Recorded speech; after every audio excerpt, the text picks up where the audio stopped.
En ocasión a un quota litis, que es el contrato que hace un abogado con su cliente, yo obtuve una recuperación de unos bienes, una litis que había entre dos hermanos. El cliente entregó el quota litis que me correspondía. Lo llevo al registro de títulos, se expiden todos los títulos a nombre de Ramón Emilio Concepción porque están exonerados del pago de impuestos de acuerdo a la ley 302 y sus modificaciones, es decir, la ley de honorarios. La ley que creó el Colegio de Abogados también en su artículo 16 exonera de todo impuesto, tasa o cualquier tipo de provento los quota litis y toda la documentación que prueben el contrato quota litis.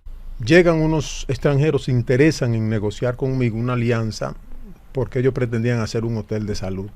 En DGI le dijeron que yo no había pagado los impuestos de transferencia y que por vía de consecuencia yo tenía una deuda, cientos de millones de pesos en esa época serían.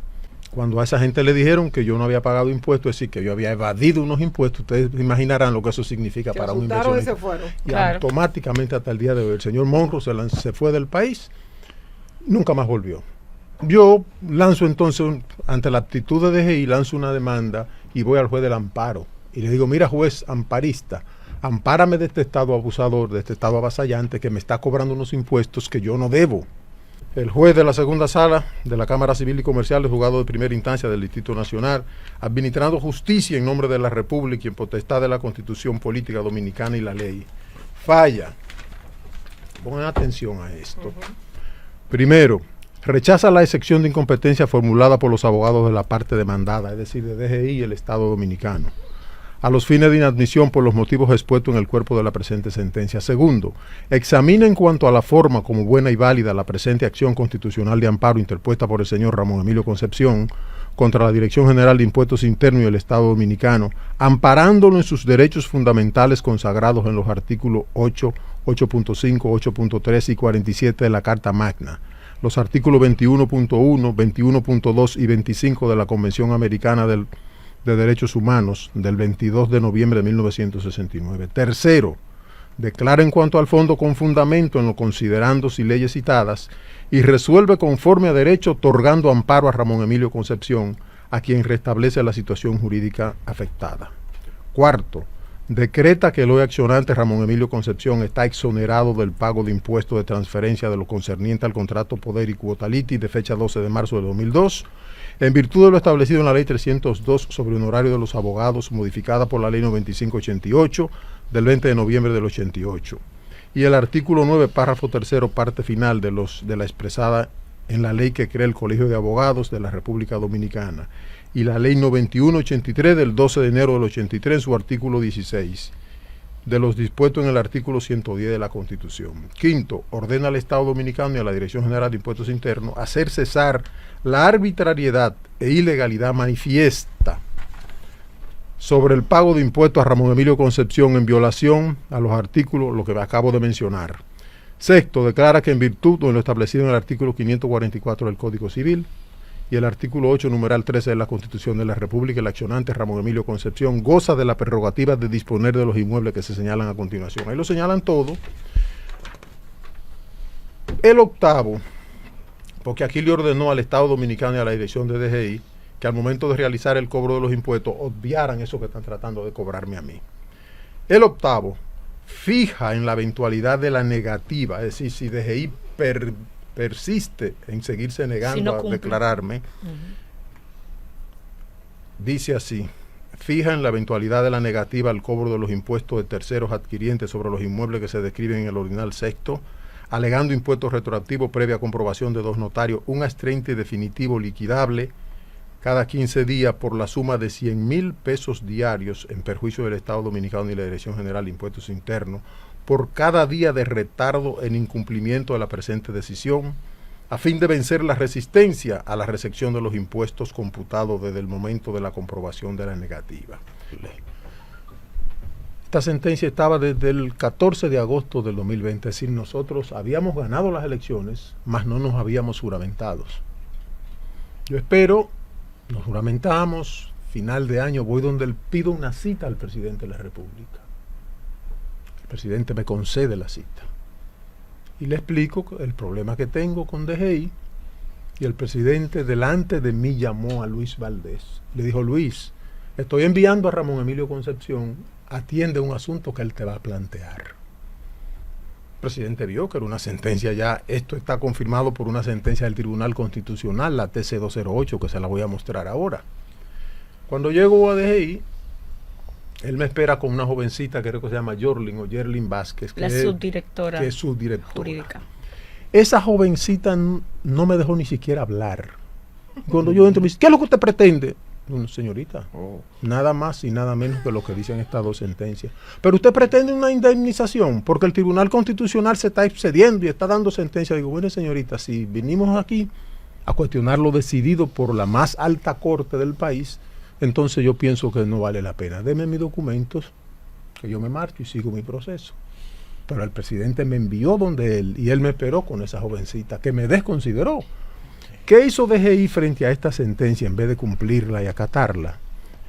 Antes de que existiera la ley 137-11 que crea el Tribunal Constitucional y los procedimientos constitucionales en la República, existía la ley 437, que era de la que nos valíamos los abogados cuando teníamos que pedir protección de un cliente, es decir, pedir un amparo.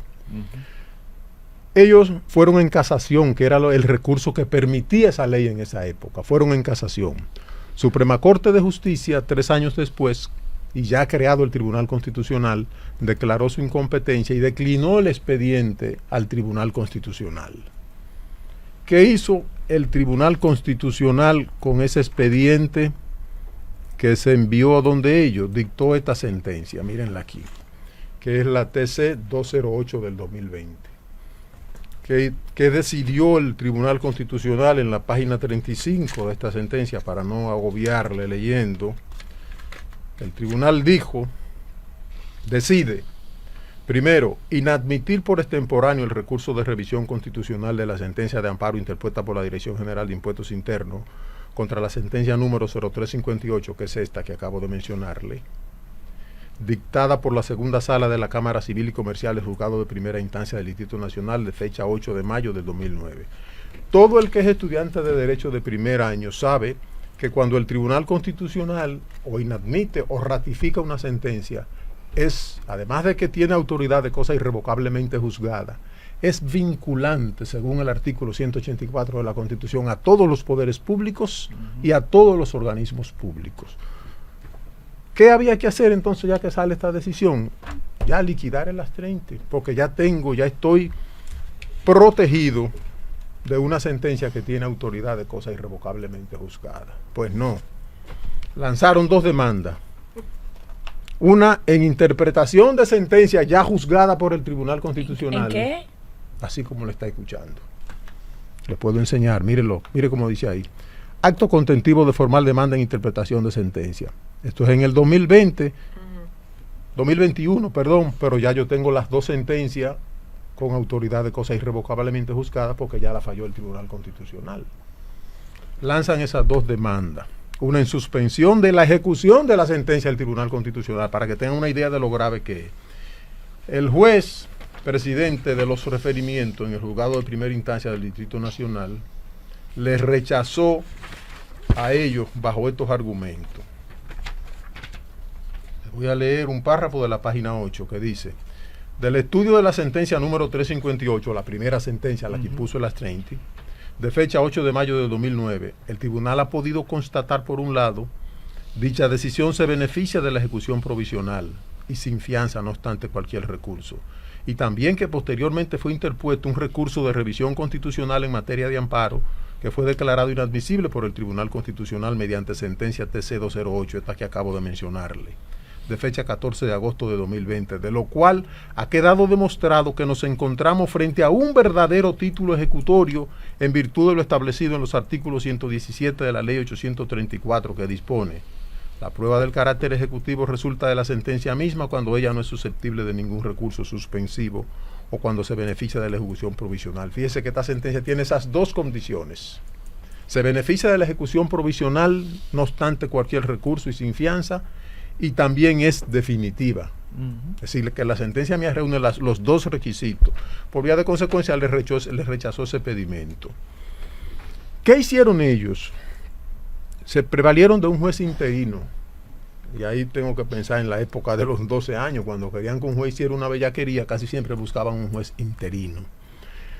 En la demanda en suspensión se la rechazaron, pero entonces en la demanda en interpretación vino un juez de primera instancia, y ustedes se asombrarán, y dijo que iba a sobreseer el conocimiento de la liquidación que mandan ya las dos sentencias, la del Constitucional, la definitiva maestra, son 3, que iba a sobreseer hasta tanto nosotros conociéramos, decía el tribunal, de la demanda en interpretación de la sentencia que ya tienen autoridad de la cosa irrevocablemente juzgada. Wow. La joven se ríe porque sabe de lo grave que estoy hablando. Sí. Es que no tiene ningún sentido. Aquí lo que no está en juego ya si es un peso, si son 2, si son 3, si son 500. No. Es que aquí se están volando, DGI se está volando la legalidad jurídica del país. El derecho, el de Estado de Derecho lo está violando, y la seguridad jurídica del país. ¿Qué pensará el extranjero? Que hoy la víctima fue Ramón Emilio, y mi tierra está con el montón de grama de este tamaño, más alto que este edificio en Romana. La víctima fue Ramón Emilio, mañana podría ser Dani, podría ser cualquiera de ustedes o cualquier otro ciudadano.